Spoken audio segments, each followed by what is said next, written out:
దీపావళి అంటే దీపాల వరస అని అర్థం. కాంతుల పండుగ, ఆనందాల పండుగ అని కూడా అంటారు. ఈ పండుగ 5 రోజుల పాటు ఎంతో భక్తి, ఉత్సాహంతో జరుపుకుంటాం. ప్రతి రోజుకి ఒక ప్రత్యేకత ఉంది. ఒక రోజున ఆరోగ్యాన్ని, ఇంకో రోజు విజయాన్ని, మరొక రోజు సంపదను, ఇంకో రోజు కృతజ్ఞతను, చివరి రోజున ప్రేమను గుర్తు చేసుకుంటాం. ఈ 5 రోజుల అందమైన అర్థాలు, వాటి వెనుకున్న కథలు, వాటి గురించి నేను ప్రతిరోజు ఒక్కొక్కటిగా చెప్తాను. మరి ఇవాళ మొదటి రోజు ధనత్రయోదశి గురించి తెలుసుకుందాం. పురాణాల ప్రకారం దేవతలు మరియు అసురులు కలిసి క్షీరసాగర మథనం చేశారు. అంటే సముద్ర మథనం ద్వారా అమృతం పొందాలని కోరుకున్నారు. ఆ మథనంలో అనేక దివ్య వస్తువులు బయటకు వచ్చాయి. కామధేనువు, ఉచ్చైశ్రవాసు, కౌస్తుభమణి, చంద్రుడు, లక్ష్మీదేవి, అలా చివరిగా ధన్వంతరి భగవాన్ ప్రత్యక్షమయ్యారు. ఆ రోజే ఆశ్వయుజ మాసం కృష్ణపక్షం త్రయోదశి తిథి. అదే ఈరోజు ధనత్రయోదశి. ఆయన చేతిలో అమృత కలశం మరియు ఔషధాలు ఉండేవి.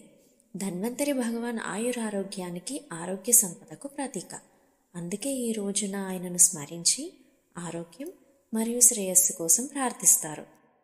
ఈ రోజునే మహాలక్ష్మీదేవి కూడా సముద్ర మథనంలో నుంచే వెలిశారు కాబట్టి ఆరోగ్యం, ధనం, సౌఖ్యం కోసం పూజలు చేస్తాం, దీపాలు వెలిగిస్తాం.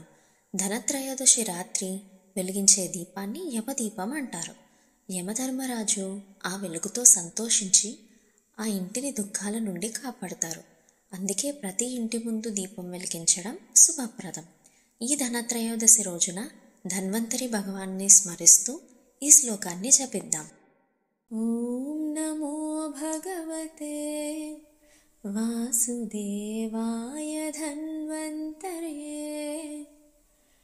అమృత కలశహస్తాయ సర్వామయ వినాశనాయ త్రైలోక్యనాథాయ శ్రీ మహావిష్ణవే నమః.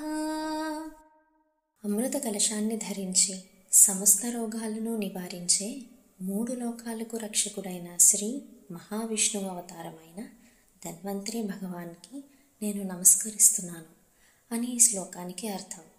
ధన్వంతరి ఆశీర్వాదం, లక్ష్మీదేవి కరుణ, యమదీపం వెలుగు మన జీవితాలు ఎల్లప్పుడూ వెలిగిపోవాలని కోరుకుంటూ ధనత్రయోదశి శుభాకాంక్షలు.